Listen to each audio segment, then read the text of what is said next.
우리는 무슨 일을 만났는지가 중요한 게 아니라 그 일에 대해서 우리가 어떤 마음 태도로 갖고 있느냐가 더 중요합니다. 왜 그러냐면 좋은 일이 우리가 마음 태도를 어떻게 하냐에 따라서 그게 나쁜 결과를 가져올 수 있고, 나쁜 일이 마음 태도를 어떻게 하냐에 따라 그게 좋은 결과를 가져올 수 있다는 거죠. 성경에 보면 어떤 일을 만난 하나님의 사람들이 그 일에 대한 마음의 태도를 어떻게 갖냐에 따라서 그게 결과가 달라진 사건은 얼마든지 우리가 알 수 있죠. 이스라엘 백성이 광야 생활했던 이스라엘 백성들을 보세요. 그들의 가데스바네아의 가나안 땅 들어갈 수 있는 그 목전에 두고도 그들이 어떻게 했습니까? 여호수아 갈렙을 빼놓고 나머지는 그 들어가는 것에 대해서 부정적으로 생각했잖아요. 같은 일을 보고 듣고 와서 말을 했지만 정탐구 10명과 이스라엘 백성들은 안 된다고, 그리고 하나님을 불신하고 그런 태도를 가졌을 때 그들은 결국 그 흥분할 수 있는 정말 그들이 가나안 땅에 일찍 들어갈 수 있는 그런 찬스를 놓치게 돼서 가나안 땅만 못 들어간 게 아니라 광야 1세대는 결국 광야에서 죽게 되죠. 근데 여호수아 갈렙은 같은 현장이 있었고 같은 거를 가나안 땅에서 보고 체험했음에도 불구하고 그들은 다르게 말하죠. 그것이 결국 그들이 그 둘만 가나안 땅에 들어가면 광야 1세대가 되죠. 그래서 그들이 결국 여호수아 갈렙은 넘버 1, 넘버 2가 되죠. 이건 아주 극단적인 어떤 성경의 어떤 모습이거든요. 근데 우리는 간혹 가다가 착각하는 게 뭐냐면 무슨 일을 만나느냐 이거에다 자꾸 초점을 두다 보니까 자기가 이 일에 대해서 어떤 마음을 가졌는가에 대해서는 신경을 안 쓴다는 거죠. 그 어떤 마음 태도로 갖는 거에 대해서 우리는 그걸 중요하게 생각하지 않아요. 그러다 보니까 좋은 일을 만났는데도 마음 태도가 잘못돼 가지고 하나님은 축복하셨는데 결국 그 축복이 나중에 그 사람한테 화가 돼버리는, 축복이 화로 바뀌고 화가 축복으로 바뀌는 그 중간 다리가 변수가 결국 그 일을 만난 자의 마음 태도라는 거죠. 그렇기 때문에 마음 태도를 잘못 가지면 그거는 결국 하나님 앞에도 버림받을 수밖에 없는 사람이 될 수 있다. 구원받은 백성인데도 불구하고 광야 1세대가 약속받은 사람들이잖아요. 가나안 땅 충분히 들어갈 수 있는 약속받은 사람이지만 가나안 땅 못 들어갔잖아요. 그들 스스로의 잘못된 마음 태도 때문에. 하나님의 약속이 있어도 못 들어가는 이런 모습들을 이렇게 하나님이 그걸 기록해 놓은 것은 오늘날에도 믿는 자들이 하나님의 사랑받고 은혜를 받고 살지만 그런 믿는 자들이 마음 태도를 잘못 가지게 되면 그것이 결국 자신의 축복으로 만들어야 되는데 그게 축복이 아니라 오히려 더 불행하게 만든다면 그거는 하나님 책임도 아니고 그 사람 책임이라는 거죠. 하나님 또 어떻게 할 방법이 없어요. 그런 성도는. 왜냐하면 믿는 자들에게 자유의지를 주셨기 때문에 자기 스스로가 결정 내려가지고 그 결정한 대로 움직여버리면 하나님 또 방법이 없다라는 거예요. 제가 목회를 지금까지 하면서 보면은 많은 성도분들이 이제 목사를 통해서 주님의 음성에 나가고, 그리고 그 성도가 하나님의 음성 듣고 순종하기로 결심하고 결단하는 성도에게만 주님의 음성 나가고 주님의 은혜가 가고 주님의 이끄심이 있지 들을 마음도 없고 자기 생각에 잡혀 있고 그렇게 하는 성도는 결국 하나님이 어떻게 할 방법이 없더라고요. 하나님이 손을 띈다는 거예요. 그 성도에 대해서. 네 마음대로 해봐라. 이런 식이에요. 그러니까 책임을 안 지시는 거예요. 그 영혼에 대해서. 하나님이 책임을 져주지 않으시니까 결국 어떻게 되냐? 이건 사단의 밥될 확률이 높죠. 하나님의 보호막이 열려서 하나님이 책임을 안 지신다는 영혼은 결국 사단에게 내어줄 수도 있다라는 거예요. 근데 믿는 자들은 그걸 모르죠. 교만해서 아니면 자기 지혜를 너무 믿어서 그냥 자기 생각대로 막 하면 될 것 같이 하는데 결국은 다 깨지고 엉망진창이 된 다음에 이제 주님 앞에 회개하고 눈물 흘리고 이런 일들이 이게 제가 목회를 하면서도 수도 없이 봤어요. 이런 성도들은요. 왜 그렇게 돼야 되냐고. 하나님이 그걸 원하는 것도 아니고 그렇게 하라고 이끌어 간 것도 아닌데 왜 그렇게 되냐. 하나님이 원하지도 않는 일들을 왜 경험해가지고 고생 바가지로 하느냐 할 때에 그거는 본인이 그런 어떤 생각, 어떤 마음을 가지고 움직여 버리는데 그게 합당한지 안 한지는 하나님께 물어보지도 않고 하나님 뜻도 모른 채 그냥 자기 생각대로 움직여가지고 하나님이 책임져 줄 수 없는 그 다음에 상황이 돼버린 거죠. 지혜로운 사람이 누구냐 믿는 자로서 늘 하나님이 책임져 줄 수 있는 사람, 하나님이 책임져 주는 사람, 그 사람이 지혜로운 사람이에요. 하나님이 책임져 주는 사람이 되려면 하나님을 늘 찾고 하나님을 의지하고 하나님 뜻에 어떻게 하든지 순종하려고 몸부림치는 그 성도가 지혜로운 성도예요. 왜냐면 결국 뭐냐, 하나님이 책임져 주기 때문에 그래요. 그 다음을 책임져 주시니까 그 사람이 책임져 주시는 인생의 길에서 어떤 일을 만나도 걱정이 없는 건 그분이 책임져 주시니까 그게 다 합력하여 선을 이루고 해야 되고, 그게 안 되는 것 같은데도 되고 없는 것 같은데도 있고 잘못된 것 같은데 잘 되고, 이런 역사가 하나님이 책임져 주시기 때문에 그런 거거든요. 그런 인생을 우리가 살아야 된다는 거죠. 그러려면 마음 태도가 굉장히 중요한 거예요. 우리가 하나님 앞에 어떤 마음 태도로 가졌느냐가 중요한 거예요. 어떤 일을 만났냐, 이게 좋은 일이냐 나쁜 일이냐, 이게 중요치 않다는 거예요. 우리가 불가항력처럼 만나지는 일들이 있잖아요. 좋은 일일 수도 있고 나쁜 일일 수도 있어요. 그러나 인생은 어떤 면에서 보면 좋은 일보다는 나쁜 일이, 안 좋은 일이, 기분 나쁜 일이, 화나는 일이, 슬퍼할 일들이, 분노할 일들이, 손해보는 일들이 훨씬 더 많다는 거죠. 그런 어떤 우리가 삶의 어떤 그런 일들을 만날 때 우리가 그거에만 매몰돼 가지고 그거를 처리하거나 아니면 철연대에 힘쓰거나 아니면 마음이 엉망진창인데도 불구하고 그 일에만 매달려 있게 되면 그 사람은 일과 함께 망하는 존재가 될 수밖에 없다는 거죠. 일 하나가 잘못된 게 아니라 일로 인해서, 어떤 일로 인해서 그 사람 존재와 신앙과 삶이 다 엉망이 될 수 있다는 거예요. 하나님이 바라지도 않는 거거든요, 사실은 그거는. 그렇기 때문에 우리는 어떤 일을, 좋은 일을, 나쁜 일을, 화난 일이든 그런 일을 만나서 그거를 물론 해결해야 되지만 그것보다 더 시급한 게, 더 중요한 문제는 내가 이 일로 인해서 내가 어떤 마음을 가졌느냐, 내 마음을 지키고 있느냐, 내가 이거에서 이렇게 영향받아가지고 부정적으로 돌아가는 바닥치는 심령을 갖냐 못 갖냐, 이게 굉장히 중요한 문제거든요. 왜냐하면 내 심령의 상태 따라, 내 심령의 어떤 그 마음의 태도 따라 그분이 나의 일에 적극적으로 개입하실 거냐, 아니면 그분이 어떻게 하실 건가 결정이 나는 거거든요. 근데 우리는 마음은 엉망진창인 상태에서 일만 잘 풀어지자고 자꾸 그렇게 하다 보면 그게 사단이 노리는 거거든요. 사단이 노리는 거라고요. 그러니까 일만 잘 풀려지면 다 되는 거다라고 생각해가지고 마음이 엉망진창이 되고, 그걸로 가지고 예배도 엉망으로 드리고 안 드리기도 하고 하나님께 멀리하고, 이게 사단이 원하는 거거든요. 그러면 그 사람이 그런 마음 태도 가지고, 신앙 태도 가지고 살아가는데 그 사람 그 다음 삶이 잘 될 것 같습니까?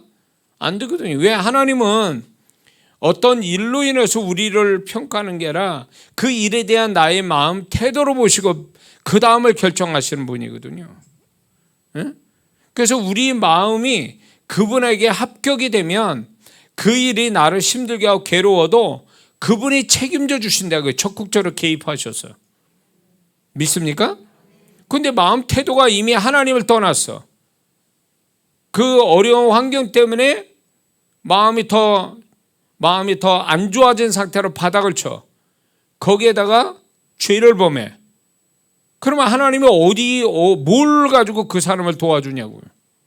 응? 무조건 불쌍하니까 도와줘요? 하나님은 근거가 있어야 돼요. 구원은 근거 없이 공짜로 얻지만 그분의 일방적인 은혜로.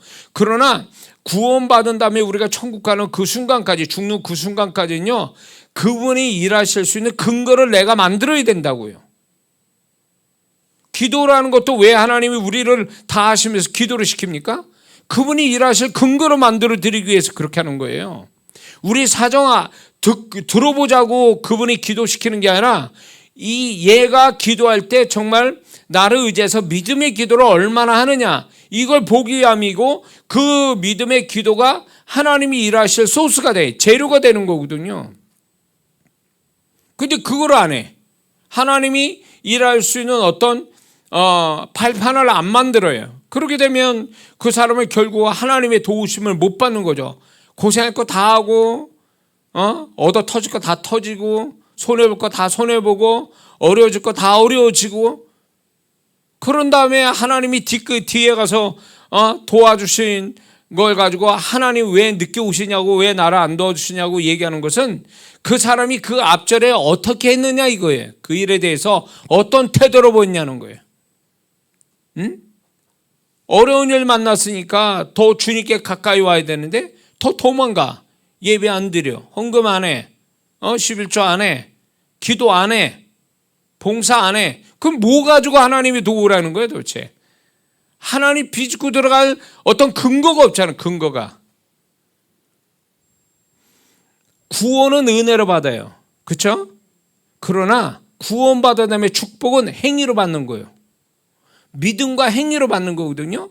내가 하나님 앞에 얼마나 그분이 바라는 태도로 갔느냐, 어떤 행위로 갔느냐에 따라 그분의 도우시는 은혜가 다른 거예요. 그냥 알아서 하나님 어떻게 해주세요가 아니란 말이에요. 그렇게 해서 하나님 축복이 오는 게 아니란 말이에요. 근데 많은 성도들은 그냥 날 잡아잡수 하는 거예요. 가만히 있어. 아니면 오히려 신앙이 더 안 좋아지고 사람 존재 자체가 마음값이 막 툭툭툭 떨어져 있어. 그럼 하나님이 뭘 가지고 그 사람을 도와주겠냐고요. 근거가 없어요. 근거가. 불쌍히 여기시겠죠. 네가 그런 일 만나서 고생하는구나. 끝. 없어. 그 다음은요. 뭘 어떻게 하자는 거예요.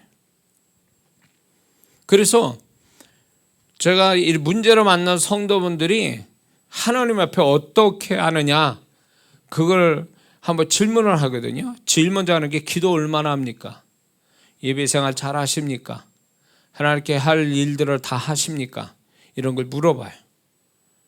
그러면 이 성도가 그런 어려운 상황임에도 불구하고 열심히 하나님께 가까이 하고 하나님을 늘 평상시와 다르게, 평상시와 별반 차이 없게 하나님께 열심을 내요. 그러면 그 사람의 평상시 열심 내는 것보다도 어려울 때 열심 내는 거를 하나님이 정말로 귀하게 여겨서 하나님이 그 문제를 적극적으로 해결하려고 들어오시거든요. 개입하신단 말이에요. 근데 어떤 성도는 문제가 심각한데도 하나님 앞에 어떻게 합니까? 또 심령을 들여다보면 바닥을 치고 있어. 하나님께 하는 게 없어요. 이유가 많아요. 핑계도 있고 변명도 돼요. 근데 가만히 들으면, 인간적으로 들어보면 그게 그럴 수도 있다 이렇게 생각 들어요. 인간적으로 볼 때는 그럴 수밖에 없겠지. 저도 인간적으로 이해가 돼요. 근데 이해가 되는 거하고 하나님이 역사하시는 건 다른 문제거든요. 하나님도 어쩌면 이해하실지도 몰라요. 제가 저럴 수밖에 없구나. 그럼 이해만 하시는 거예요. 그 다음에 그분의 행동은 없어요. 그러니까 많은 성도분들이 제가 이렇게 체크를 해보면 아직도 하나님께 가까이 가지 않고 이유되고 핑계대고 하나님과 멀리 있는 한 그 사람은 아직 그 문제 해결밖에 틀려먹은 거예요. 하나님이 개입해 들어가지 않습니다. 그래서 제가 농담 반 진담 반으로 꼭 그런 분한테 이런 얘기해요. 급하지 않은 모양이군요. 조금 더 가야 될 것 같습니다. 꼭 내가 이 얘기해요. 급하지 않으니까 하나님을 멀리 떠나는 거예요. 뭔가 하나님 대신할 뭔가를 붙들고 있으니까 하나님께 가까이 안 오는 거예요. 하나님을 전심으로 바라보고 그분께 아주 미친 듯이 달려오는 그게 아직 안 돼 있는 거예요. 왜? 아직도 여전히 뭔가 기대하고 의지하고 믿을 만한 구석이 다른 데 있는 거예요. 그러니까 그렇게 하는 거지. 그러니까 한번 그렇게 해보라고. 믿는 자들이 그렇게 되면 하나님은 어떻게 하냐면 네가 우상을 갖고 있구나. 나와 동급인 것들. 응? 그게 사람이든 재정이든 어떤 일이든 네가 나하고 동급으로 갖고 있는 걸 믿고 있고 그것 때문에 나한테 설렁설렁 내 앞에서는 변명과 핑계와 이유를 많이 대는구나 라고 한다면 하나님은 그 사람을 어떻게 보냐면 우상으로 보는 거예요. 그 사람이 하나님과 동급으로 여기는 거. 어쩌면 하나님보다 더 우선으로 두고 있는 거, 그거 아주 큰 우상이죠. 그러면 하나님은 어떻게 할 것 같아요? 그 사람은 돕는 거는 돕는 거는 스톱시키고 우상부터 깬다고요. 우상부터. 어떻게 할 것 같아요? 자기가 철석같이 믿고 있었던 것들을 다 배신당하고 상처받고 그거로 도움을 청했더니 완전히 빈손으로 그리고 뒤통수 치고 완전히 자기 기대한 대로의 그게 아니라는 것을 나중에 알게 되죠. 그래서 나중에 이제 믿을 구석이 없구나. 배신당했다. 그 쓸쓸한 마음 가지고 주님께 찾아오면 그나마 나아요. 그렇게 해서 주님께 전심으로 찾으면 그나마 하나님의 은혜가 그때부터 시작이 되는 거예요. 그러나 그거를 아직도 모른 채 계속 헤매고 돌면 그 사람은 살아가는 방법이 믿는 자가 살아가는 방법을 아직도 못 배운 거예요. 하나님의 도우심으로 사는 방법을 모르고 여전히 인간적인 계산과 상식과 믿을 구석이 있는 그걸 의지하고 살아가고 있기 때문에 교회도 나와야 되는데 안 나와, 기도해야 될 사람이 기도 안 해, 헌금할 사람 헌금 안 해, 봉사할 사람 봉사 안 해. 아직 모르는 거죠 뭐.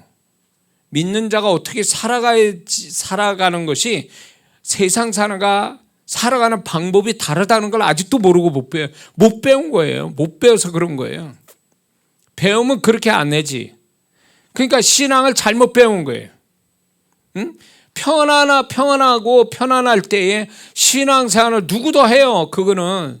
근데 그 사람 진짜 신앙은 어디서 빛나냐면 정말 자기가 어려움을 만났을 때 그 사람이 어떤 마음 태도 가지고 어떤 방법을 가지고 이 문제를 풀어가는 걸 보면 알 수 있단 말이지. 근데 이거를 가르침을 못 배운 거예요. 응? 가르침을 못 배우니까 이거를 정말 신앙이 정말 실용적이어야 되는데 그 사람한테 뭔가 해결해 줄 수 있는 어떤 이게 길이 되고 방법이 되고 공식이 돼줘야 되는데 이런 걸 배운 적이 없는 거예요.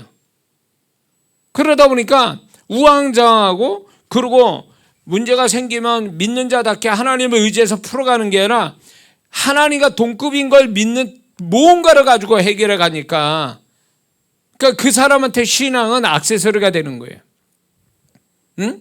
뭔가 자기한테 실제적 도움을 주는 게 아니라 골동품 같고 액세서리처럼 되는 거예요. 보기만 하고 하나 도움이 안 되는 거. 응? 그러니까 신앙생활을 그렇게 하니까 이런 사람은 하나님을 경험하는 삶이 안 되는 거예요. 그래서 하나님이 그 사람한테 고난과 고통이 환난이 허락되어지는 것은 죄 때문에 그럴 수도 있어요. 그러나 다른 측면에서 보면 이 사람이 환난과 고통을 받게 되는 것은 그 사람이 믿고 있는 우상을 다 깨버리고 하나님을 붙들고 사는 방법을 가르쳐 주시기 위해서 하나님은 허락하시는 것들이에요. 그래서 거기서 교훈을 얻어야 되는데 교훈을 얻지 못한 채 자꾸 다른 데서 해결 방법을 찾으려고 하고 하나님으로부터 결정적으로 하나님으로부터 이게 해결 방법이 나타나고 하나님이 도우셔서 우리 믿는 자는 그 하나님이 도우심으로 살아간다는 신앙 고백이 되어지지 않는다면 이 사람은 어쩌면 이걸 배울 때까지 어쩌면 하나님이 이 훈련을 하실지 모른다는 거죠.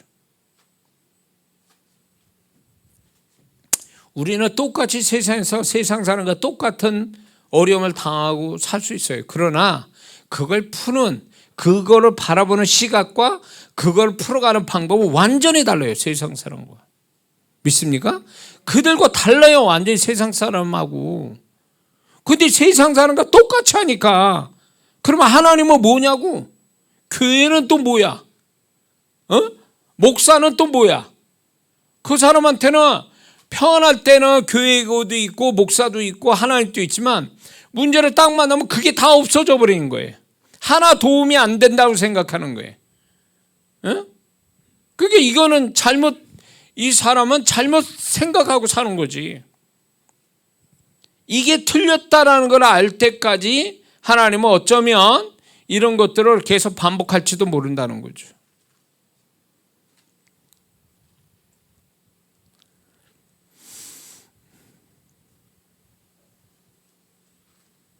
저도 신앙사 50년을 하다 보니까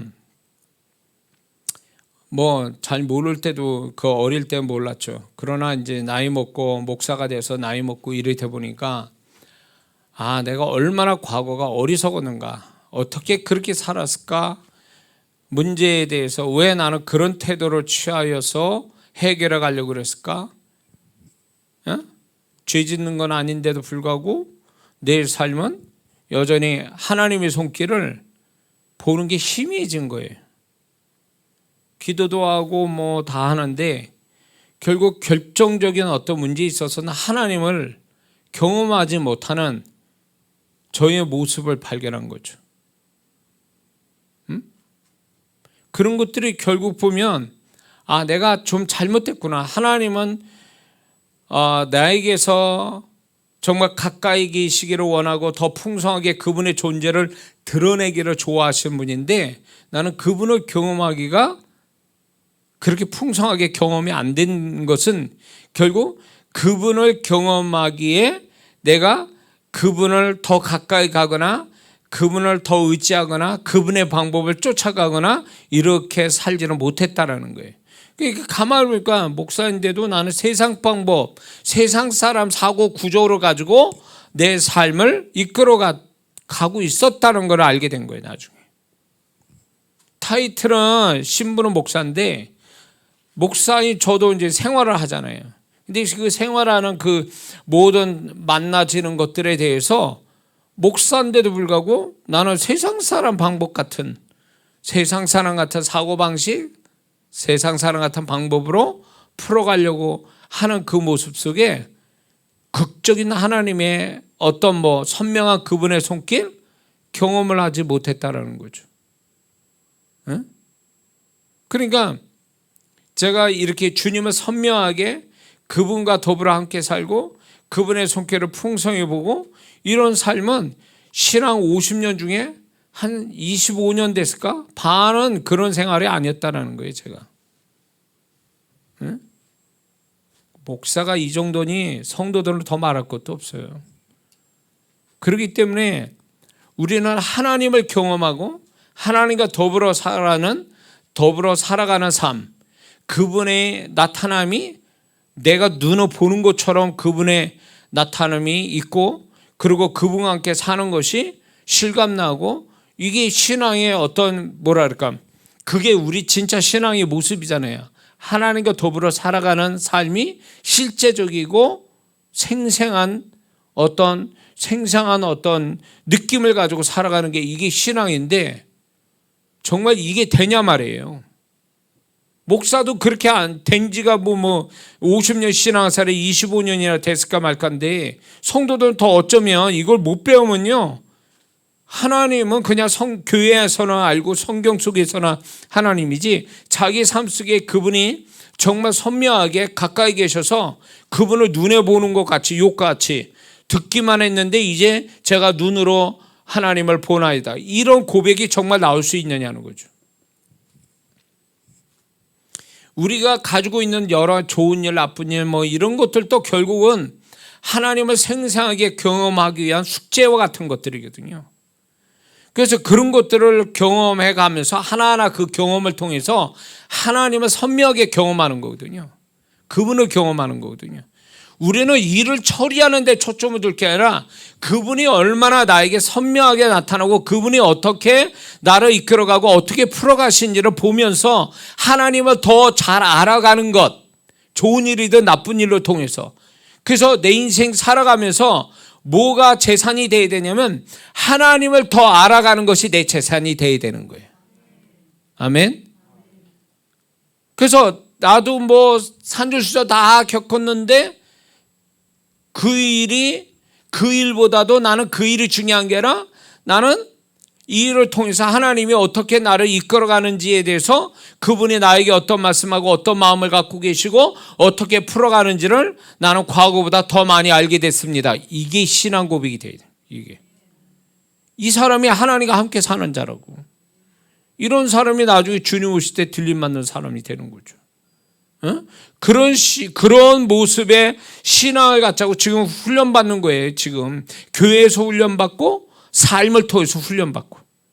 그래서 훈련을 받으면 받을수록 군인들이 훈련을 받으면 받을수록 익숙해지고 단련되고 그리고 능숙한 그리고 단단한 군인이 돼가잖아요.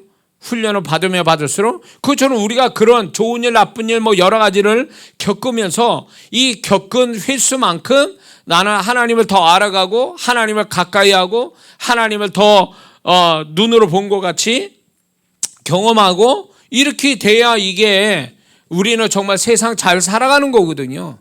그리고 그분 앞에 가서도 정말 그분과 정말 이런 상상하는 거죠. 천국 가서 그분과 함께 내 인생을 처음부터 끝까지 예수 믿고 죽는 그 순간까지 그분이 나한테 보여주시면서 이제 정말 그분도 나 얘기하시고 나도 얘기할 때 요 순간에서는 주님이 이렇게 하셨죠. 그래 내가 너한테 이렇게 했어. 저런 순간에 가서는 주님 제가 이때 이렇게 생각하고 이렇게 했는데 주님이 또 그렇게 하셨죠. 이러면서 맞장구 치면서 그렇게 돼야 이게 정말로 우리가 잘 살아왔다라는 증거 아니냐 말이죠. 그분이 그래 내가 그때 내가 거기 있었고 내가 널 이렇게 도왔어. 주님이 그때 저한테 이렇게 하셨고 저렇게 하셨죠. 이게 그분의 말과 내 말이 딱딱 맞아 떨어지는 거. 이게 인생 잘 사는 거고 이게 천국 가서도 하나님 주님과 할 얘기가 되는 거거든요. 그런데 우리가 그렇게 사는 게 아니라 천국은 어쩌저쩌서 들어가 간신히. 근데 그분을 만나서 할 얘기가 없어. 왜 따로따로 살아가지고. 응? 자기는 자기 이 성도는 이 성도대로만 애쓰고 살아가고 주님은 주님대로 도우려고 그러는데 하나 이게 맞아 떨어지는 게 없어. 다 빗나가고 있는 거지. 평행선으로 달리고 있는 거지. 그럼 무슨 얘기가 있겠어요? 합일점이 없는데 이렇게. 내가 그것 때문에 고생했어.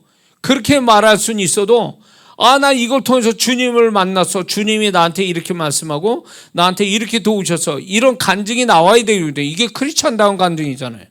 근데 세상 사람은 어떻게 얘기합니까? 나는 그때 고생 많이 했어. 이렇게 하고 저렇게 눈물도 나고 뭐 이렇게 괴로웠어. 이런 일까지 벌어졌어. 뭐 이런 얘기 하잖아요. 근데 믿는 자가 그렇게밖에 얘기 못한다면 그건 세상 사람이지. 세상 사람과 동일한 모습으로 살아가는 거지 믿는 자다운 세상 살이가 아니잖아요. 믿는 자다운 세상 살이가 뭐예요? 그런 일을 당했을 때 어떤 일을 당했느냐가 중요한 게 아니라 이 일 속에서 그분이 나를 이렇게 얘기하셨고 이렇게 이끌어가고 이렇게 풀어주셨다라고 그분이 초점이 돼야 되는 거 아니냐 말이에요. 세상 사람은 자기가 뭘 했는지 자기 중심적으로 해석을 하고 자기가 더 초점이 되지만 우리는 그 일을 통해서 주님이 초점이 돼야 이게 믿는 자의 고백 아니냐 말이에요. 이렇게 말하는 성도가 과연 얼마나 될까요? 그래서 우리는 주님이 같이 함께 계신다니까 세상 끝날까지. 세상 끝날이 뭐예요? 우리가 죽는 그 순간 아니요? 그 순간까지 그분이 함께 하신다면 그분이 함께 하신 그분을 얘기해야지. 그게 신앙이지. 거기다 초점을 두고. 근데 주님이 초점이 아니라 내가 뭘 했느냐가 초점이고 내가 무슨 일을 당했느냐가 초점이라면 이거는 잘못 살은 거예요. 예수 믿는 사람이 관점이 그런 식의 관점이면 세상 사람이지 믿는 자의 관점이 아니란 말이에요. 그러니까 사고방식 잘못된 거예요. 신앙생활 잘못 배운 거라고.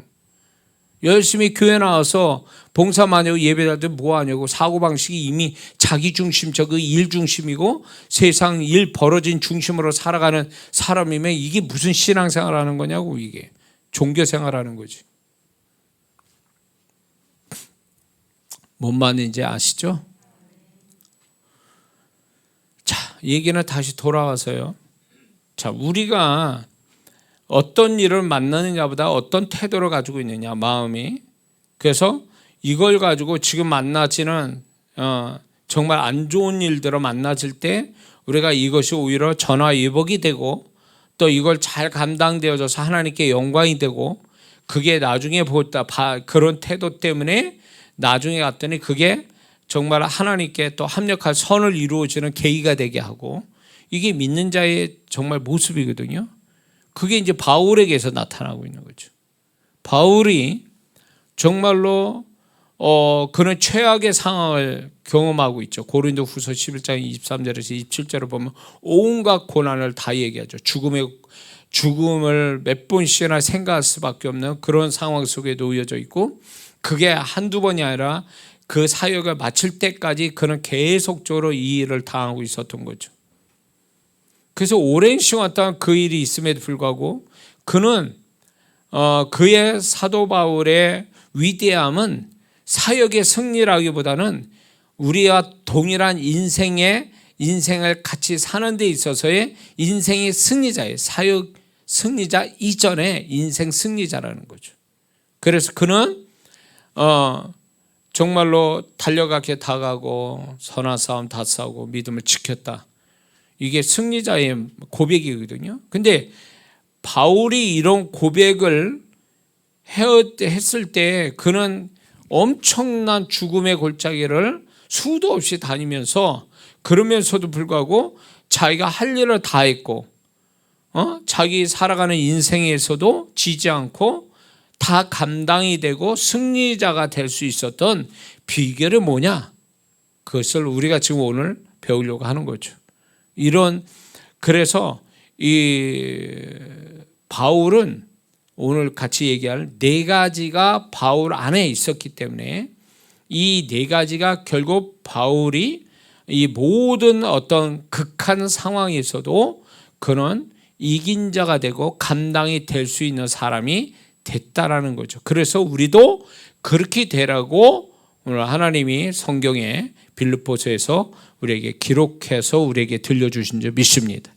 그렇다면 그걸 어떻게 감당했을까? 이 바울이 첫 번째는 그에게 있어서는 자족감이라는 게 있었습니다. 11절을 보면 내가 자족하기를 배웠노니 이렇게 얘기하죠. 자족감. 이게 무슨 뜻이냐면 스스로 만족스러운 상태, 충분한 마음의 상태 이런 뜻이거든요. 그러니까 이 바울은 자족을 하고 있다는 것은 결국 어떤 것도 충분하다. 난 그 정도면 나는 만족하다. 어떤 식이든 간에 이런 얘기거든요. 근데 이런 마음이 결국은 자족감은 뭐하고 비슷한 뜻이 되냐면 내면의 그 부요의식하고 비슷한 어떤 뜻이 돼. 부요의식. 없어도 있다. 이런 마음을 갖는 거. 그런 어떤 부요의식하고 좀 비교가 되는 어떤 유사점이 있는 단어죠. 자족감이라는 게. 그래서 다윗은 예를 들면 다윗은 시편 23편 1절을 보면 그가 그의 인생의 막바지에서 고백되어진 거거든요. 그때 우리가 다 아는 것처럼 여호와는 나의 목자시니 내게 부족함이 없도다. 이렇게 고백하거든요. 부족함이 왜 없었어요? 우리가 다윗의 생애를 어마어마하게 죽음의 골짜기를 다니고 정말 미친 척해야 살아남고 정말로 그런 양식이 떨어진 적도 많았고 사울에 쫓겨다니면서 죽음을 생각할 수밖에 없는 시간들이 있었는데 뭐가 그가 부족함이 없다 그래요. 근데 이 부족함이 없다라는 게 결국 뭐냐면 자족감이거든요. 다윗이 자족감이 있으니까 그는 이 고백을 할 수 있었던 거예요. 응? 그 자족감 때문에. 그래서 이 자족감의 어떤 자족감의 어떤 증거는 뭐냐 할 때 감사거든요. 감사. 다윗의 시편을 보면 감사가 계속 나오죠. 감사 찬양대를 막 나와요. 하나님 앞에. 그것이 결국은 부족함이 없다라는 걸로 발전하잖아요. 그게 자족감인데 결국 이 자족감의 증거는 감사거든요. 감사. 그래서 얼마나 어디 수준까지 감사하느냐, 이 감사의 수준이 그 사람의 자족감을 어느 정도 가지고 있는가를 측정할 수 있는 거라는 거죠. 응? 다윗과 바울을 비교해 보면 그의 생애가 평탄한 삶이 아니었거든요. 다윗이 왕이 됐다 할지라도 왕의 인생이 들여다보면 엄청나게 위기와 긴장감이 돌았던 삶이었거든요. 그게 뭐가 감사가 있겠어요. 근데도 불구하고 이 자족감이 결국 그 자족감이 내적으로 가지고 있는 증거가 감사라는 거예요. 그러니까 이 감사는 당연한 것을 감사하는 때부터 출발을 해가지고 감사할 수 없는 것까지 감사하고 이제 현재의 감사가 아니라 앞으로 뭐가 올 거에 대해서 미리 감사하는 이 수준까지 가는 이 감사가 그 사람을 자족감을 준다라는 거예요. 응? 근데 내면의 이런 부분, 욕심이나 비교의식, 패배감, 피해의식, 불만, 열등감 이런 것들이 내재되어 있으면 그 사람을 절대로 감사하지 않습니다. 당연한 감사도 감사를 안 한다는 거예요. 이런 내면을 갖게 된다면. 오늘날 디모데후서 3장 1절에서 5절에 제가 한번 설교했지만 말세 때 사람들이 마음의 고통을 겪는데 관계의 고통을 겪고 공동체의 고통을 겪는 중에 그 세 가지 잘못된 사랑, 돈 사랑, 쾌락 사랑, 자기 사랑 이걸로 인해서 파생된 15가지의 부정적 마음이 나오는데 그 중에 하나 보면 감사치 않는다는 거예요. 그러니까 오늘날 감사가 과거보다 훨씬 더 아주 짜졌어요. 감사를 잘 안 해요, 사람들이. 감사해도 이빨은 어떤 입에서만 나오는 감사지 진정으로 내면에서 감사하거나 정말로 작은 것까지 감사하는 사람이 되어지지 않는다는 거죠. 이게 말세 때의 사람들의 마음의 현상 중에 하나예요. 이게 악한 마음의 하나의 현상이에요. 감사가 없다라는 거. 응? 옛날에는 감사를 직접 입으로 표현하기가 껄끄러워서 표현을 잘 못했죠. 그러나 내적으로는 굉장히 감사한 마음을 가지고 살았어요. 근데 지금은 감사할 일이 있는데도 감사를 안 해요. 감사를 안 한다고. 그러니까 왜 그러냐면 왜 믿는 자가 감사가 없느냐 할 때 내적으로 감사하지 못할 지금 얘기한 이런 것들이 자리를 잡고 있으니까 감사가 안 되는 거예요. 그리고 왜 감사가 없느냐면 두 번째는 자기 스스로 감사의 기준을 높게 잡고 있기 때문에 그래요. 난 이 정도 돼야 감사해 이런 생각 가지고 있어요. 낮은 마음에서 감사가 아니라 높은 수준의 감사를 기준을 설정해 놓고 나는 여기까지 와야 난 감사하지 그 이하는 감사가 아니야 이런 생각 가져서 감사를 안 합니다. 사람들이. 그래서 하나님의 은혜를 깊게 받고 정말 은혜의 개념이 정말로 잘 돼 있는 사람은요 감사가 넘치게 돼 있거든요. 왜냐하면 그 은혜가 결국 아주 감사의 수준을 낮추거든요. 소위 말하면 작은 것까지도 감사하게 만들어요. 그 은혜를 아는 자들이. 근데 은혜를 모르는 자들은요 감사의 수준을 높여놔가지고 자기 스스로 그 수준을 높여놓으니까 감사할 거를 감사치도 않아요. 왜냐하면 나는 감사 수준을 자기가 높여놨기 때문에 그 밑에 감사는 감사라고 생각 안 하기 때문에 그래요. 하나님 앞에. 그래서 감사가 없는 세상에 우리는 살고 있죠. 감사보다 불평과 불만이 더 많은 세상에 살고 있어요. 그래서 AS 센터가 많아지고 그리고 검사들이 늘어나고 변호사가 많아진 이유가 뭐예요? 모든 일에 은혜고 감사할 줄 안다며 뭘 법으로 가서 싸우냐. 옛날에는 그 싸움이 없어서 법으로 뭐 들어갔습니까? 그냥 모든 걸 그냥 수용하고, 그래 내가 참고, 그래 내 입장에서 그래 내가 반성하고, 뭐 그래 이래도 감사하다라는 어떤 그런 태도 때문에 사람들의 다툼이 크지 않은 건데, 지금은 조금 몸 일만 생기면 그냥 막 다투고 싸우고, 막 그걸로 안 되면 법원에 가버리고, 막 대법원까지 가버리고, 막 이런 식의 사람들이 다툼이 많아지는 것은 결국 사람들이 감사가 사라지고 불평과 원망이, 미움이, 피해의식, 손해의식이 많아졌기 때문에 그런 거거든요. 그래서 마지막 때는 감사가 없어지는 이유가 여기 있는데, 그래서 믿는 자들이 정말 자족감을 가지려면 정말 이 정도면 충분해, 이 정도면 뭐 만족해 라는 이 마음을 정말로 갖고 사는 것이 우리가 어떤 환경에서도 다 감당이 될 수 있는, 바울처럼 감당이 될 수 있는 마음인데, 평소에 그런 마음을 갖고 산다면, 근데 평소에 맨날 모자래, 부족해, 그리고 뭐가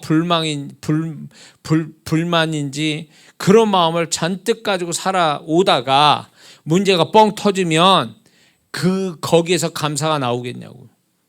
평소에도 자족감이 없는 사람이 문제가 발생이 되면 그 사람이 자족할 것 같습니까?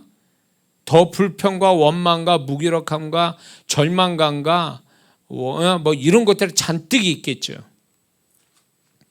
그러니까 이 자족감이라는 것은 어느 날 갑자기 만들어지는 게 아니라, 내가 지금 처해져 있는 삶에 어떤 지금 아무런 문제가 없는 상태를 자족할 줄 알면, 스스로 충분하다라고, 이 정도만이라도 나는 충분해라는 마음을 갖고 있으면, 그게 그거보다 더 안 좋은 어떤 문제를 만났어도 이 사람은 평소에 그 자족감으로 극복이 될 수 있다는 거죠. 그래서 문제를 만났을 때 막 우왕좌왕하고 막 죽을 것 같고, 막 그 문제 때문에 죽을 것 같고, 막 교회고 뭐고 막 아무것도 아니고 나는 이 문제 때문에 막 죽을 것 같다고 막 이렇게 막 죽는 신용하고 막 그런 사람들이 평상시에 자족감을 가지지 않았기 때문에 그 마음을 갖고 있는 거예요. 그런 태도로 보이는 거예요. 모든 게 불만투성이지, 모든 게 모자르고 부족한 것 투성이고, 그러니까 하나님 앞에 맨날 그 구하는 것만 잔뜩 있는 거예요. 감사하다는 얘기는 못하지. 왜? 감사할 거리가 없으니까. 자기 눈에 감사할 거리가 없을 뿐이지, 하나님 볼 때는 감사투성인데 그 사람은 감사할 마음이 없어요. 왜? 자족감이라는 게 없으니까. 그러니까 그런 사람이 내면에 이런 안 좋은 내면들이 잔뜩 있으면 감사도 안 되고 감사가 안 되니까 결국 그 사람은 자족이라는 단어를 아예 쓸 수가 없는 거죠. 그래서 정말 자족감을 가지려면 일부러라도 감사를 아주 의도적으로 해야 돼요. 억지로라도 해야 돼요, 감사를. 그리고 불평의 원인을 찾는 것보다, 불평에 대해서 지혜로워지는 것보다 감사의 지혜로운 자가 되어야 돼요. 이것도 감사하고 저것도 감사하고, 왜 감사한지를 찾아내는 거. 그래서 감사로 풍성해 하는 것이 그 사람한테 이롭다는 거예요. 하나님 보실 때도 하나님이 기뻐하시고 은혜를 더 주시면 주셨지 덜 주실지는 않거든요. 근데 일부러라도 감사해야 되는데 감사를 안 하고 그냥 당연하게 여기는 성도들이 있어요. 당연하게 여기다 보니까, 평상시에 모든 게 당연하게 여기다 보니까 이런 사람은 평소에 당연하게 여기면 감사가 없겠죠. 그러니까 이런 사람은 문제를 딱 만나잖아요. 그러면 왕창 그냥 하나님이 잘못된 것처럼 막 난리를 치죠. 막 있는 역 없는 역 다 하고, 불평 원망 막 이런 거 다 쏟아내고, 이거는 결국은 이 사람은 그걸로 인해서 더 그 다음 상황이 악화될 거예요. 왜냐하면 사단이 좋아할 모습을 갖고 있거든요. 하나님이 좋아할 모습은 절대 아니거든요. 이거는. 그러니까 이 사람은 문제를 푸는 자가 아니에요. 꼬이게 만드는 자지. 이 사람은 상황에 이미 졌어요. 그러니까 자기 마음에 자족감을 가지고 평정심을 유지하는 자가 아니면 이렇게 막 난리를 치고 원망 불평으로 막 이렇게 난리친 사람은 이미 상황이 진 사람이에요. 정탐꾼 10명과 이스라엘 백성과 동일한 마음이에요. 그런 사람한테는 아무것도 없어요. 귀신만 두글두글 역사할 뿐이지. 네? 그게 그 사람들은 어떤 식으로 이거를 합리화시키냐면 나는 불평할 수밖에 없어. 이래서 불평하고 이래서 원망하는 거고 난 이래서 화가 나는 거야. 이러면서 그거를 정당화시키거든요. 자기 입장에서 합리화되고 정당화된 거지 하나님 볼 때는 미친 짓 하는 거예요. 지금 사단이 좋아라 박수 치려고 있는 거지. 이미 그 사람은 상황에 진 사람이에요. 진 자에게 나타나는 건 아무것도 없어. 이긴 자에게만 역사가 있는 거지 진 자에게는 하나님의 역사가 없다니까요. 근데 그거는 자기가 굉장히 나는 합당하다 화내고 불평하고 원망하고 짜증내고 난 이게 합당해 그렇게 생각하거든요. 합당하다고 생각한다면 이미 그 사람은 단단히 잘못돼 가고 있다는 증거예요. 하나님이 그러기 바라는 것도 아닌데 그걸 가지고 하나님께 합리화시키는 거죠. 정당성을 갖는 거예요. 하나님 내가 이렇게 화내고 원망하고 불평하는 거 나는 지금 정당합니다. 저 사람에 대해서 이 일에 대해서 그렇게 얘기해요. 그러면 과연 그게 하나님도 정당하게 생각하시냐? 맞는 얘기라고 생각하냐? 절대 아니죠. 너는 이미 졌어. 게임 끝. 게임 오버. 그렇게 되면 어떻게 되는 거예요? 하나님이 그 사람을 도울 수가 없어요. 이미 그 태도를 가졌기 때문에 태도가 불량하기 때문에 주님이 일하심이 없다는 얘기예요.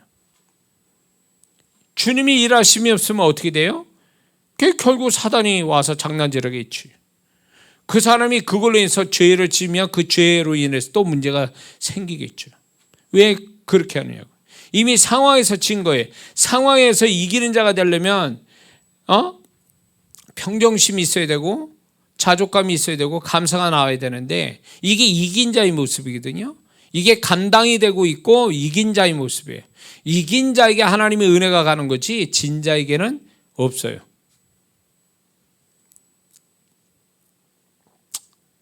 남편이 속세인다고 남편을 향해서 계속 원망하고 불평한다? 진 거예요. 그 상황에 대해서.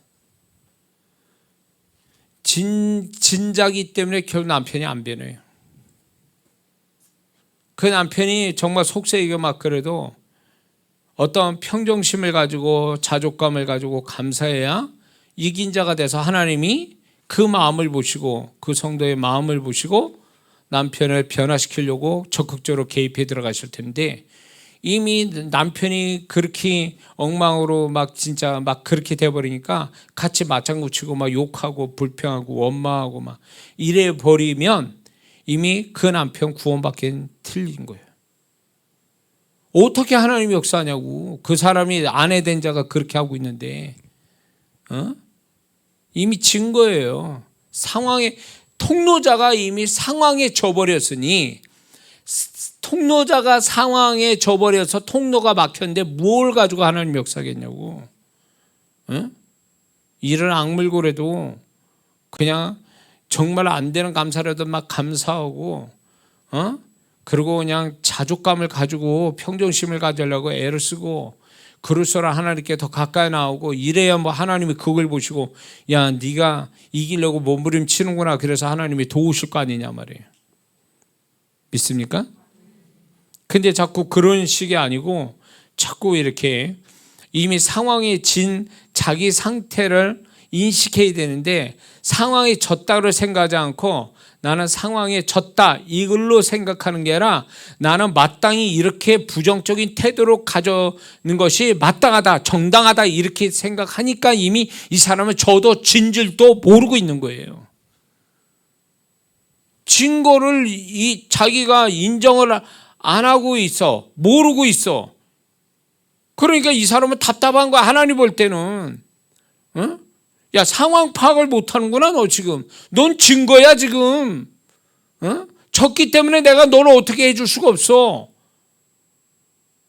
그 본인이 내가 이런 태도의 부정적 감정에 대해서 내가 이미 졌구나 상황에 대해서 이걸 안타까워 여기고 내가 이기는 마음을 딱 가지려고 몸부림쳐야 그분이 그 다음부터 은혜를 베푸실 거 아니냐 말이에요.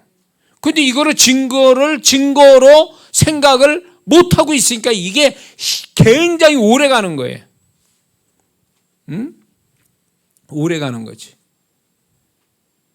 그러니까 자기는 나름대로 기도를 하고 막 이런다는데 결국은 예를 들어서 남편에 대해서 기도할 때도 믿음에 상상하면서 기도하고 감사를 하고 막 이래야 되는데 기도는 해요. 남편 구원시키고 뭐 교회 나오게 해서 기도를 하는데 이 사람 마음에는 남편에 대한 상처, 남편에 대한 안 좋은 이미지, 남편으로 받은 여러 가지 불만, 불평, 원망대로 막 쌓인 상태에서 기도를 해요. 그럼 그 기도가 정말 진실한 기도냐? 아니잖아요. 응? 그러니까 그런 마음을 이미 하나님은 알고 계신데 야, 네 마음이 이미 졌어. 진 마음을 가지고 기도하는 건 그거는 위선이다. 그 기도는 진실한 기도가 아니다. 이렇게 얘기하실 거 아니냐 말이에요. 응? 그래서 우리는 기도하기 전에 과연 내가 기도하는 그 대상에 대해서 일이나 사람이나 어떤 거에 대해서 내가 마음에 정말 자족하는 마음, 감사하는 마음, 평정심 이런 마음들을 가지고 있는가 한번 체크를 해야 돼요. 이런 걸 체크도 안 한 상태에서 나는 마음은 지옥 같은데 그 일로 인해서 하나님 앞에는 뭘 어떻게 해달라고 막 기도하는 이게 결국 보면은 이건 이중적인 마음을 갖고 있는, 어떻게 보면 겉다르고 속다른, 어떻게 보면 나는 하나님 앞에 위선적인 기도를 하고 있다고 봐야 돼요.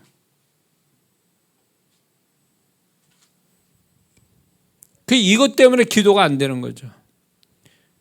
왜 이 얘기한 줄 아세요? 제가 이런 경험했기 때문에 그래요.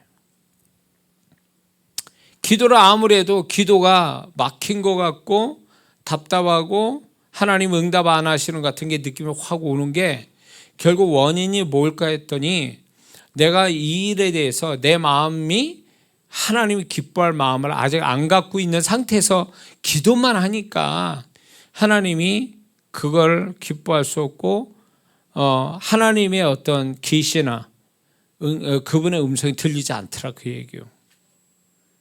그래서 알게 된 거죠. 네 마음을 속이지 마라. 상황에 진 네 마음을 인정해라.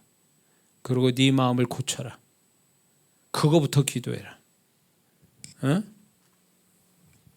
그래야 그 다음에 내가 마음이 자족하는 마음이 있어야 그래 내 남편도 이 일도 그래 내게는 충분한 거야. 내가 다 감당할 수 있는 거야. 이런 식으로 어떤 그런 거를 긍정적으로 생각하면서 그거를 이제 내가 그런 마음에서 감사가 또 나오고 이렇게 된다면 하나님은 네가 보통 사람과 동일한 마음이 아닌 그 위에 이기는 감당하는 마음을 가졌으니 내가 은혜를 베풀겠다 이렇게 나오시는 거거든요. 이해가 되시죠? 그러니까 속이지 말라는 거예요. 자기 자신을. 저도 이제 그게 이제 습관이 된 거예요. 이제 뭘 할 때에 뭐 사람이든 어떤 일이든 간에 내가 이거에 대한 마음이 어떠한가 여기부터 저는 뒤져보거든요. 그러니까 하나님 앞에 진실한 기도를 해야 되는데 내가 내 마음을 가린 채 하나님 앞에 말로만 기도한다고 그게 응답이 되는 건 아니라는 거예요. 내 마음이 진실한 마음을 가지고 기도를 해야지. 근데 내 마음이 진실하지 못한 상태에서 입만 가지고 기도한다고 해서 과연 그 하나님이 내 소리만 듣고 응답하시겠냐 그거예요. 그래서 우리가 이런 부분에 대해서 다시 한번 생각해 볼 필요가 있는 거죠. 바울은 이 자족감이라는 건 결국 나에게 좋은 것만 주시는 주님을 신뢰하고 그리고 그분에 대한 집중력이 있기 때문에 이 마음이 자족감이 온 거예요. 근본적으로 들어가 보면 바울은 자기가 주님에게 원수된 자였는데 자기를 구원하시고 이방인을 사도까지 세워주신, 결국은 바울은 주님이 자기를 끝없이 좋은 것만 주시는 주님인 것을 믿었기 때문에 그가 자기 앞에 닥쳐진 모든 것들도 부정으로 보는 게 아니라 긍정으로 보는 그 시각이 생긴 거예요. 그 주님의 좋으신 주님을, 자기에게 영적인 축복을 주신 그 좋으신 주님을 그는 끝없이 믿었기 때문에 현재 살아가는 데 오는, 자기가 사역해 가는 데 오는 모든 것들도 그게 부정적인데도 불구하고 그게 하나님 주님으로부터 왔을 때는 그게 부정적인 게 아니라 주님이 올 때는 나한테 다 좋은 것이다라는 생각을 먼저 가지고 있었던 거죠.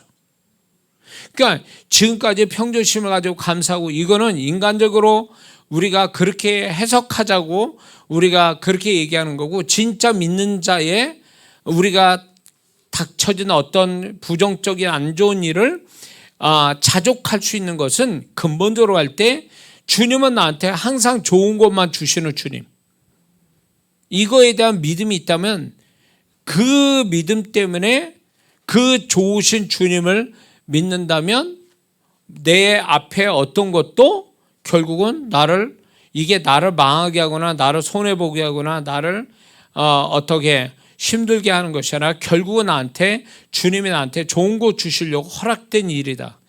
주님 때문에 해석이 그렇게 된다면 그 사람은 자족할 마음을 갖게 된다, 그 얘기예요. 이게 진짜 그리스도인다운 태도죠.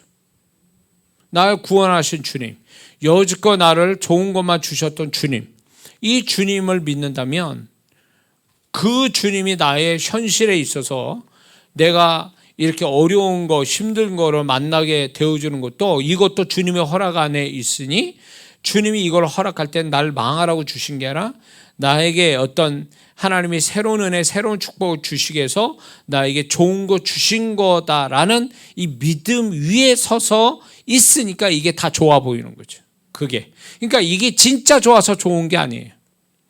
인간적인 감정과 생각에서 좋아서 좋은 게 아니라 주님을 생각하니까 그게 좋은 거라는 거예요. 응? 이게 진짜 수준 높은 신앙을 가진 자의 태도인 거죠. 응? 다윗도 이런 신앙이었거든요. 그게 결국은 하나님께서 모든 것이 사망의 음침한 골짜기 다녀도 해를 두려워하지 않을 것을 주께서 나와 함께 하심이라. 주의 지팡이가 나를 안위하시나이다. 내 원수 앞에 상을 베푸시는 주님, 그 하나님.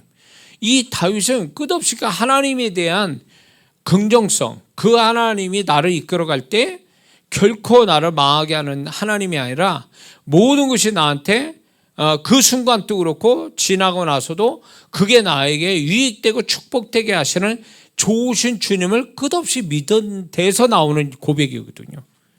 우리가 이런 고백이 필요하다는 거예요. 이런 고백이. 이런 고백이.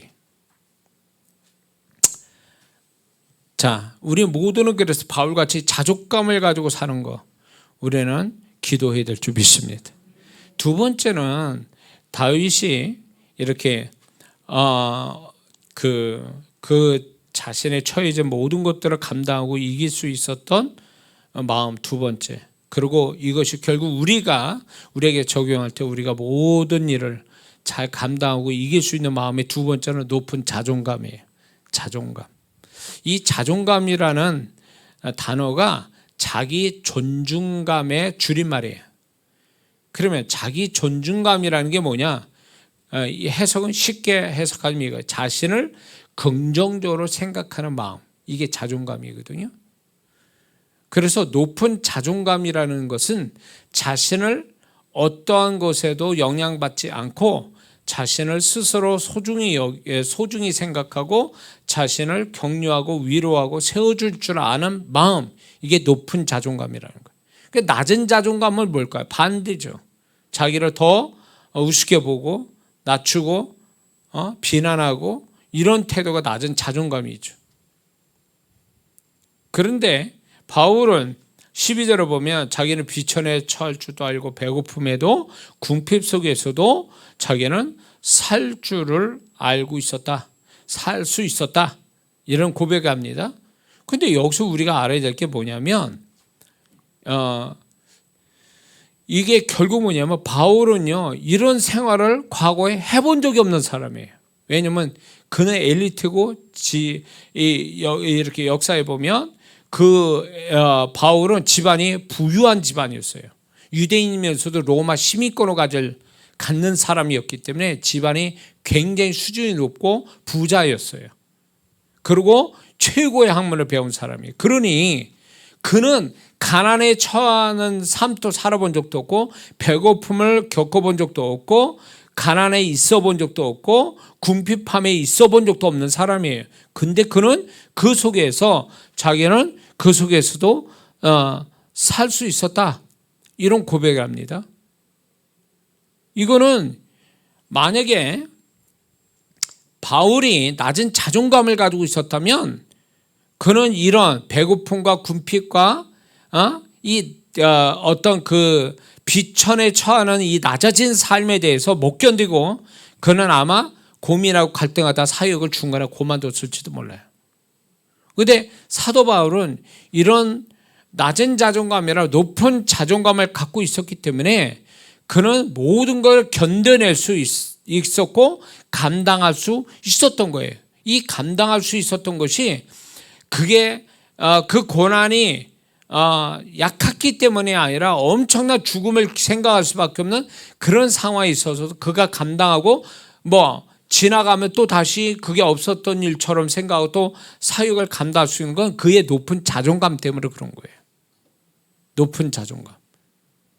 이거는 이런 높은 자존감은 결코 자신과 관계된 모든 것이 낮아져도 자신을 거기에 맞춰서 낮아지지 않는다는 걸 의미하거든요.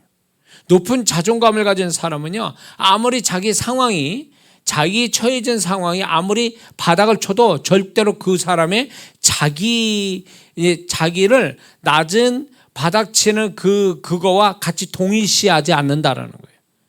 그는 자기 존재에 대해서는 여전히 높은 자존감을 가지고 살아간다 그 얘기예요. 삶은 낮아질지언정 자기 자신에 대해서는 높은 자존감을 가지고 살아간다는 거예요. 이게 높은 자존감을 가진 자의 모습이거든요. 근데 오늘날에는 거꾸로 돼 있어요. 낮은 자존감을 가지고 살아가는 사람들이 너무 많아요. 그러니까 소위 말해서 생활이 괜찮아. 다른 사람 보기에 괜찮은 것들인데 그 사람의 내면에 들어가면 낮은 자존감에 의해서 열등감이에요. 낮은 자존감에 나타나는 현상이 열등감, 비교의식, 그걸로 인해서 자기의 학대, 자기를 이렇게 자기 멸시, 어떤 자기 정죄감 이런 것들을 가지고 살아요. 그러니까 모든 게 조건이 좋은데도 사람이 처음에는 괜찮다라고 이렇게 딱 가까이 사귀어보면 이 사람이 얼마나 자기를 이렇게 우습게 보고 열등감 갖게 있기 때문에 이런 사람은 조금만 바른 말만 해줘도 막 난리를 칩니다. 이런 사람은요. 난리를 쳐요. 니 가진 게 뭔데 나한테 그래 얘기하냐. 그래서 이게 쓸데없는 우월감으로 막 표현이 되기도 하죠. 이게 낮은 자존감을 가진 자의 어떤 정반대의 모습이 아주 쓸데없는 우월감이에요. 이런 사람이 교만으로 포장되어 있고 막 이런 것이 그런 사람들이 내면에 파고 들어가 보면 낮은 자존감 이거에 아주 이렇게 갇혀서 사는 사람들이 많다는 거죠. 높은 삶을 살고 있는데도 마음은 낮은 자존감을 가지고 살다 보니까 이런 괴리감 때문에 이 사람은 끊임없이 자기 스스로를 괴롭혀요. 다른 사람과 막 비교하면서 자기를 괴롭히고 불만스러워하고 그러면서 이런 사람들이 여러 가지 형태가 있어요. 보면은 쓸데없이 사람을 또 이런 사람은 낮은 자존감을 가진 사람의 형태가 다른 사람을 괴롭혀요. 괴롭히고 우월감을 가져서 아주 무시하고 이게 돼야 살맛이 나는 거예요. 왜냐하면 낮은 자존감을 뭔가 보상받기 위해서 다른 사람을 타겟으로 해서 괴롭히는 거예요. 응? 그러니까 이런 사람이 뭐 공부도 잘해, 가진 것도 있어, 다 해도 남들이 볼 때 좋은 거 조건을 다 가지고 있는데도 불구하고 사람이 이상한 사람도 많아요. 사람 관계가 원만하지 못하고 욕먹고 사람들한테 욕먹고 희한한 짓을 다 하는 이런 사람들이 결국 뭐냐면 그 내면에 낮은 자존감이 있어서 그래요. 그러니까 대인관계를 제대로 못 가져요. 이런 사람은요. 응? 이런 사람한테 조금이라도 도움되려고 좋은 마음으로 얘기해줘도 못 알아, 기분 나빠하죠. 네 가정에 뭔데 나한테 이런 얘기하냐, 이런 식이에요. 그러니까 이게 얼마나 무서운 건지 몰라요. 이 낮은 자존감. 그래서 낮은 자존감이 있는 사람은 자기가 쌓아 올린 것도 한순간에 무너뜨릴 수 있는 사람들이에요. 그러니까 사회적으로 이런 사람이 있죠. 다 가지고 있는데 별 이상한 짓 해가지고 자기가 가져온 명예, 재산 뭐 이런 거 싹 다 무너뜨리는, 자기 스스로 무너뜨리는 사람이 있는데 그 사람이 바로 뭐냐면 이 낮은 자존감 때문에 그래요. 머리는 좋아, 공부한 것도 있고 뭐 다 좋아. 근데 자기 내면이 이런 낮은 자존감을 갖는 사람의 이제 어떻게 이게 형성이 되냐면, 깊게 들어가자면 이게 어릴 때부터 뭐 부모한테 칭찬 대신 뭐 책망만 듣는다든가 그런 속에서 계속 스트레스 받으면서 이제 소위 말해서 인정 못 받고 책망만 듣고 뭐 이렇게 욕 먹고 이러면서도 머리는 좋아서 아니면 뭘 잘해서 뭔가 그거 가지고 성공은 하지만 내면에 이렇게 해결되지 못하는 상처, 이것이 자기 내면에 쌓여져 가지고 이게 낮은 자존감이 만들어진 거예요. 이 낮은 자존감이 있다 보니까 결국 그것이 자기 스스로를 불행하게 만드는 거죠. 그러니까 9가지 다 가졌어요. 근데 그 하나 내면에 낮은 자존감이 그 하나 때문에 9가지 다 무너뜨리는 식이 돼버리는 거죠. 그러니까 이런 낮은 자존감을 가진 사람은 대인관계가 안 좋아요. 오래 사람 못 사게. 이런 사람들을. 왜냐하면 이 사람 때문에 문제가 생기는 거예요. 항상. 이런 사람은. 그러니까 낮은 자존감이 있는 사람은 자기만 봐달라 그러고 자기에게만 좋은 소리를 해야 되고, 또 이런 사람들은 결국은 어떤 사람이 대인관계가 그렇게 되는 사람은 어디 있냐고. 이건 주인과 하인이지 이게 무슨 어떤 동등한 입장의 관계가 될 수 없거든요. 그러니까 낮은 자존감 가진 사람은 이게 높은 자존감으로 바뀌기 전까지는 자기 스스로도 괴롭고 주변도 괴롭게 만드는 사람들이에요. 이게 생활 수준이나 어떤 뭐 지식 수준이나 학벌 수준이 낮은 사람에 나타나는 게 아니라 항상 하이 클래스에 있는 사람들이 더 많아요. 이런 사람들이. 제가 보니까, 제가 경험한 분들을 보면. 그러니까 너무 불행한 거예요. 자기 혼자만 괴로우면 괜찮은데 이게 그냥 가까운 사람을 괴롭히니까 이게 서로가. 제가 이제 그런 분들 보면서 너무너무 이제 그분만 고치면 되는 건데 그분이 고칠 마음이 없고 니들이 다 잘못돼서 그런 거야. 나는 바른 소리 하는 거야 지금. 근데 니들이 다 잘못해가지고 지금 내가 이렇게 열받고 있는 거야. 이런 식으로 해서 책임을 다 바깥에 돌리고 자기는 문제 없는 것처럼 얘기해요. 이게 그런 사람은 낮은 자존감이 문제가 있는 거죠. 언제부터 그 낮은 자존감이 생겼는지 모르겠지만 이 자기에 대해서 부정적으로 자기를 아주 철학의 낮은 상태로 보기 때문에 결국 이렇게 돼버리는 거거든요.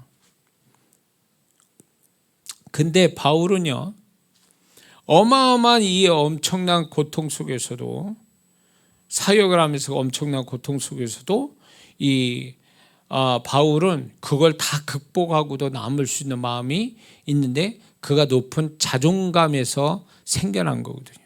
다윗도 바울하고 비슷한데 뭐냐면 그 다윗도 형들이 무시하고 막 이래도 상관없어. 그럼에도 불구하고 다윗은 골리앗 앞에 쓰고, 그리고 결국은 쫓겨다니면서도 그가 막 괴로워하고 힘들어했지만 결국은 그거를 또 극복하고, 그래서 유대 왕이 되고 이스라엘 왕이 되고, 이런 것들이 결국 그 과정들이 그 살아있는 삶은 괴로웠지만 그런 걸 다 다윗이 극복할 수 있었던 것은 자기 자신의 어떤 높은 자존감 때문에 견딜 수 있었던 거거든요. 바울도 높은 자존감이 있었기 때문에 이 모든 삶을 다 극복할 수 있었던 거거든요. 근데 그게 어디서부터 왔냐면, 바울의 높은 자존감은 주님이 자기를 세워주셨다. 그리고 주님은 나와 함께 계신다. 그래서 그 주님에 대한 소중함을 발견됐을 때 그는 과거에 자기가 자랑스러워했던 것도 다 배설물처럼 여기도 될 만큼의, 이건 아무것도 아니다라고 생각할 만큼의, 그는 주님에 대한 소중함, 주님이 자기와 함께 계시고 자기를 세워주신다는 확실한 증거들을 보며 사니까 이게 바울에게 있어서 높은 자존감이 된 거예요. 이게 그리스도인다운 거예요. 이게. 예? 저도 목회를 이제 10년, 목회 10년, 개척하고 10년이 넘어가도록 목회가 안 되고, 그러니까 막 그 환경이 저하고 이꼴시켜가지고 나는 아무것도 아니야. 그러면서 자기 정죄감, 소위 말해서 나 때문에 우리 교회가 부흥 못 되고 우리 성도들이 축복이 안 되는 거야, 이런 정죄감에서 막 괴로워하는 시간들이 있었거든요. 그런 것들 때문에 사는 게 괴로웠어요. 사는 게 정말로 그런 시간들이 있었단 말이에요. 근데 그때는 이제 소위 말하면 나의 낮은 자존감 때문에 내가 괴로워했던 거예요, 사실은. 그러니까 높은 자존감을 가져야 되는데 높은 자존감을 가질 게 아무것도 없는 거예요. 뭐 돈이 있습니까? 뭐 성도가 있습니까? 뭐 내게 능력이 있습니까? 영적인 능력이 있습니까? 뭐가 있어? 아무것도 없어, 아무것도. 아무리 뒤져봐도 뭐 비빌 때도 없고 도움받을 때 없고, 주님은 너무 먼 곳에 계시고, 막 잃어버리니까 낮은 자존감을 갖고 있는 거야. 그러니까 환경보다 더 낮은 나를 인식하게 된 거죠. 그러니까 살맛이 안 나는 거예요. 맨날 자기 정죄감에 막 빠져가지고 살고, 막 목사인데 성도한테 그렇게 안 보였지만 나는 그 마음에 너무 지옥 같은 마음을 가지고 있었거든요. 그런 마음을 가지고 있었는데, 이게 근본적으로 왜 내가 이런 걸 갖게 되냐라고 뒤돌아보면 결국 주님이 나와 함께 확실히 계시고 나와 함께 하신 증거들, 또 나를 세워주시고 나를 믿어주시고 이끌어주시고 축복하시고, 이런 주님에 대한 인식이 명확하지 않았던 거예요, 제가.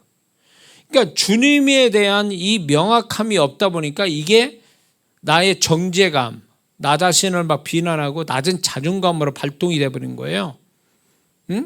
그러니까 자신감이 없는 거예요, 사는 거에 대해서. 사역도 그렇고. 그러니까 뭘 하고 싶은 마음도 없어. 하는 게 겁나. 왜냐면 이제 무기력함이 와버렸으니까. 하는 자체가 무서운 거예요. 근데 이거를 깨트리신 거죠, 주님이. 그러면서 내적 치유를 해주시면서 이제 교회 바깥의 사역을, 제가 부흥 사역을 2003년 3월부터 시작하면서, 그때부터 주님이 내가 너와 함께 하는 것이 뭔지를 내가 보여주겠다 그러면서 첫 집회부터 하나님이 역사하기 시작하면서, 거기서부터 제가 이제 높은 자존감을 갖기 시작했죠. 아무것도 없어. 상황은 달라진 건 없어.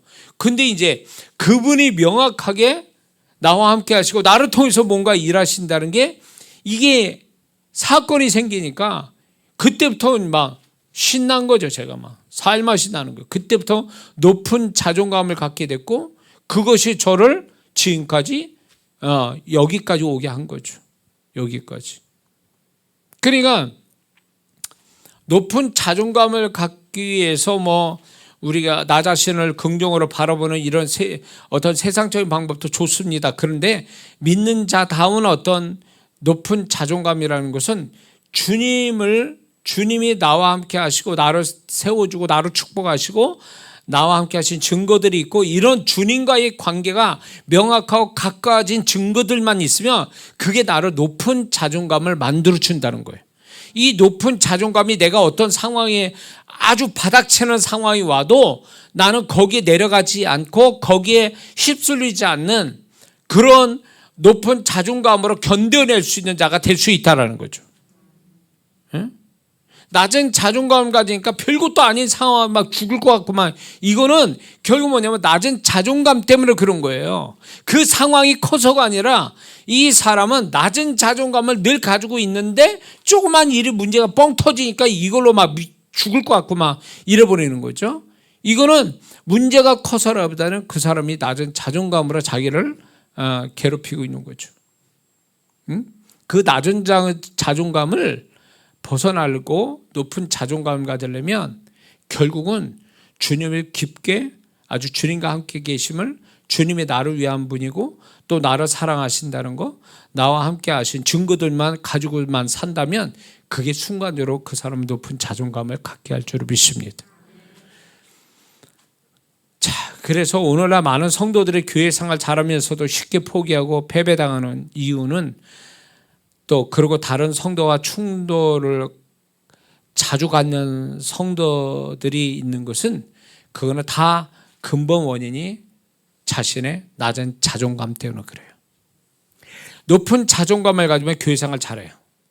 어떤 문제가 교회는 천사들만 모인 데가 아니거든요. 사실 다 문제가 있죠. 근데 그런 것들을 다 극복할 수 있는 사람은 누구냐? 높은 자존감을 가진 사람이 다 극복이 돼요. 근데 낮은 자존감이 있는 사람은 봉사 열심히 하고 교회 열심히 해도 문제가 하나 뻥 터지면요 별것도 아닌 거에 홀라당 뒤집어져요. 교회 안 나온다면 주님 버린다면 이런 소리 막 나와요. 왜 그럴까요? 애초 심령이 낮은 자존감을 가지고 있었기 때문에 그런 거예요.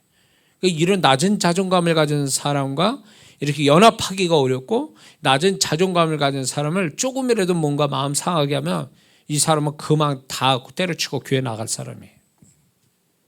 이게 잘못된 거예요. 본인은 저 사람 때문에 이 일 때문에 나는 나갈 수밖에 없어. 교회 안 다닐 수밖에 없어. 이렇게 얘기하지만 자기한테 속는 거예요. 자기 낮은 자존감 때문에 자기를 죽이고 있는 거지. 자기를 망치고 있는 거예요. 그게.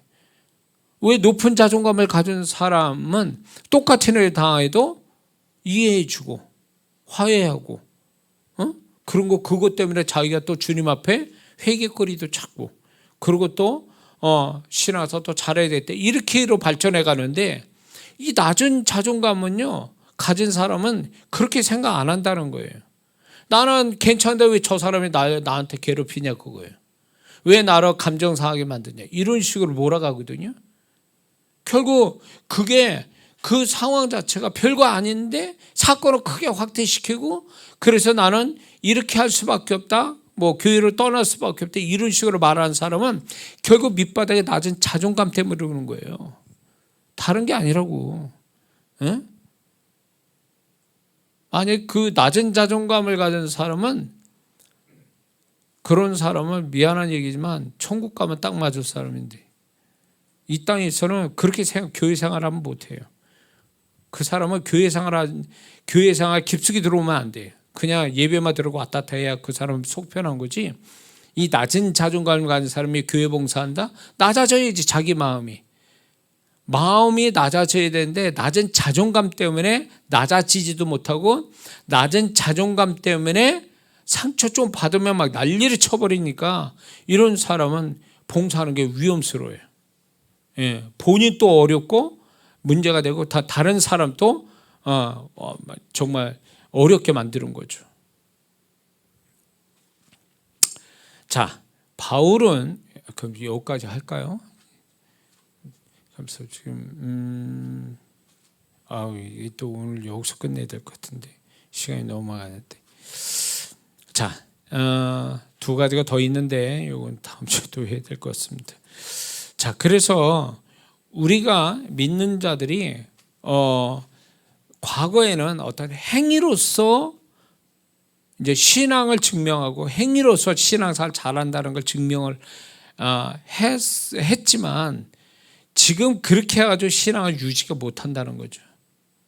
신앙은 행위로서 자기 신앙이 어떻다라는 걸 증명하는 게 아니라 그 사람 심령이 어떠한가 따라서 신앙이 유지가 되고 더 좋아지고 그렇게 어떤 결정적인 역할은 결국 그의 심령이 있다라는 거죠.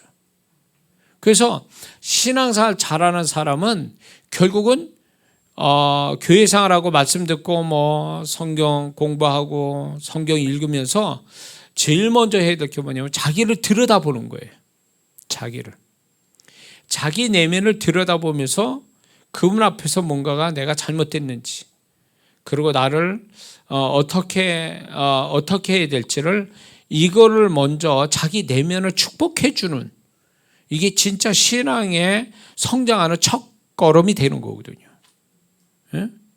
근데 이걸 못 배운 성도는요, 자기 내면을 축복해 주는 신앙생활을 못 배운 성도는 항상 행위부터 뭔가를 이렇게 인정받으려고 하는, 그것이 결국은 행위로 인정받는 것을, 자기 내면을 인정받지 못한 채 행위로 인정받으면 언젠가는 부도난다는 거죠. 그 행위가 내면이 같이 성장하지 못한다면.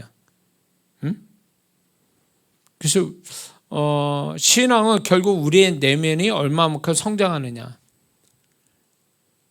그러기 위해서 우리의 내면이 주님 앞에서 점점 좋아지는 내면, 온전해지는 내면이 되어가는 것에 집중하고 이거에 기뻐하고 이걸 위해서 신앙생활을 한다면 이 사람의 신앙은 결코 틀리지 않았다. 이거는 반드시 이 신앙은 결국 축복받게 돼 있다는 거죠. 왜냐하면 그분은 우리를 항상 내면을 들여다보는 것이, 그분이 우리를 내면을 들여다보는 것이 1번이라는 거죠.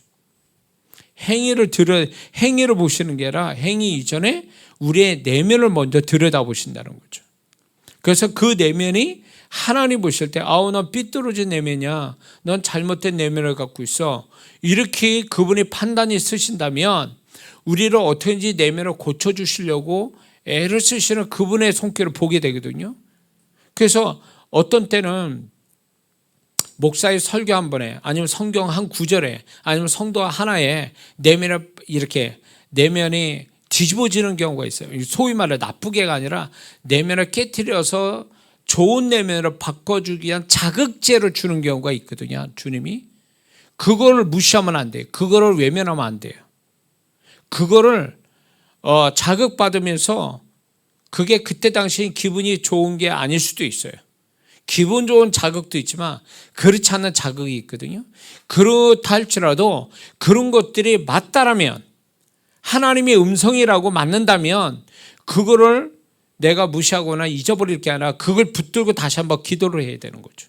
그럴 때 주님이 그런 자극되는 한 말씀이 결국 그 사람을 새로운 차원의 내면을 만들어주는 계기가 되거든요. 우리는 이걸 경험해야 돼요. 이걸 경험해야 되는데 우리는 내면은 10년짜리나 20년짜리나 1년짜리나 내면이 발전되지 않는 상태에서 행위만 익숙해져 가지고, 신앙 행위만 익숙해져 간다면 이 사람은 언젠가는 부도납니다. 이 신앙은요. 왜냐하면 신앙의 성장은 행위가 아니라 그 마음에서 결정나기 때문에 그렇습니다. 내면이 성장해야지. 내면이. 그러려면 자족감, 바울이 가졌던 자족감이나 높은 자존감, 이런 것들을 더 가질 필요가 있다는 거예요. 그래서 내면이 하나님 보실 때 너 괜찮아, 그런 내면, 그러면 그분은 우리를 신뢰하시고 그만큼 내 내적인 상태를 보시고 그분이 나를 더 좋은 곳으로 이끌어 가시는, 자신 있게 우리를 이끌어 가시는 거거든요. 근데 그분이 나의 내면을 들여다볼 때 야, 너는 아직도 불안한데 내가 너 그 내면을 보니까 내가 좋은 곳으로 가서도 너는 감당 못할 것 같아. 그래서 불안하다. 넌 이게 너 좋으라고 내가 이끄는데 이 좋은 게 너를 망칠 것 같아. 네 마음을 보니까. 이렇게 되어진다면 그분이 우리를 좋은 곳으로 이끄는 걸 유보하신다는 거죠. 유보하신대. 응? 그래서 우리가 그분한테 신뢰받는 존재가 되려면, 우리 입장에서 그분에게 신뢰를 받는 존재가 되려면 우리의 내면이 그분이 보시기에 신뢰받을 수 있는 내면으로 발전해 가는 거, 이게 굉장히 중요하다는 거죠. 그렇게 돼야 돼요. 예. 그러면 이 사람은 하나님이 안심하고 이제 이끌어 가시는 거예요. 광야 2세대로 왜 가나안 땅에 들어가게 하셨을까요? 광야 1세대는 광야에서 죽게 하고 2세대가 그들의 심령을 보니까 이 일을 치르기, 가나안 땅 들어서 7년 전쟁을 치르고도 남을 수 있는 그런 내면을 가졌기 때문에, 단련된 내면을 가졌기 때문에 그들을 가나안 땅을 주신 거예요. 가나안 땅 들어가게 하신 거죠. 예? 요단강 건너는 것부터 이미 그들은 합격점을 받은 내면을 갖고 있었잖아요.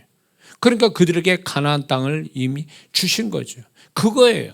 우리가 내면으로 그분이 바라시는 내면을 가지고 살아가면 그분이 나를 신뢰해서 넉넉하게 나를 축복하실 수 있는 곳으로 이끌어 가신다는 거예요. 이끌어 가신다. 다윗도 그래서 하나님이 그 고난을 통해서 그 내면이 하나님 보실 때 합당한 내면이 되니까 그를 유대 왕으로 가고 또 7년 후에 이스라엘 왕으로 인도해 가는데 하나님이 역사에 가셨잖아요.